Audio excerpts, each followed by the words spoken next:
Welcome to Extreme PBR installation. This installation and update guide is for those who purchased the product on Gumroad or elsewhere. If you purchased on Superhive, go to the description. You will find the link to our documentation.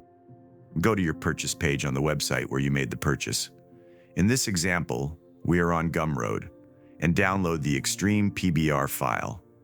And you will recognize the Addon file because it contains the version number right after the name and will be in zip format. Make sure your browser does not uncompress the zip file during download. The add-on must remain in zip format to be installed correctly.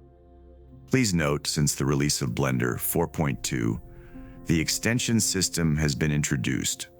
So if you were already using Extreme PBR in the past, make sure it is already installed as an extension. To check if Extreme PBR is installed as an add-on or as an extension, go to Edit, Preferences, Add-ons. Search for Extreme PBR.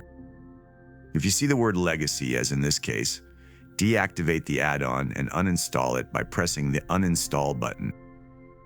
If you do not have autosave preferences enabled, press the Save Preferences button. Now open the folder where you downloaded the add-on and drag it directly into Blender. If you have not configured a custom repository, use the one named User Default and press OK. Now go to Edit, Preferences, Add-ons. Search for Extreme PBR. You will find the add-on already installed and activated. As you can see, the add-on is installed as type extension. This is the correct way. If you do not have autosave enabled, make sure to save the preferences. Now that the add-on is installed, the next step is to install the necessary libraries to start working with Extreme PBR. Let's go back to your orders page and start downloading the Exapack files. I recommend starting by downloading the procedural vol001 Exapack file and the O5K vol001. These two files are the smallest by far and already allow you to get Extreme PBR up and running.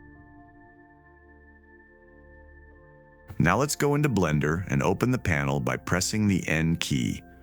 Making sure you are on the Extreme PBR tab, press the Go to Install button. Now press the Default Library button. This path is where the libraries will actually be installed. Make sure to choose a location on your computer with enough space to contain all the libraries. Now press the Choose Exapacks button and look for the path where you downloaded the Exapacks. Select your Exapacks to install. For convenience, I will show you how to install the entire library all at once using the full version of the Extreme PBR library as an example. Press the button. Now, based on the Exapacks you selected, you will see a list of Exapacks populate. Press Install. Now the process will install all the Exapacks to the destination, creating the Extreme PBR library. By default, each installed Exapack file will have its original Exapack file removed to optimize disk space. The speed of this installation process depends heavily on the processor speed and especially on the type of hard drive. Once the process is complete, press Installation Finished and restart Blender. Now Extreme PBR is ready for use. You will see all the libraries you installed in the Extreme PBR asset browser. Thank you for your attention and enjoy Extreme PBR.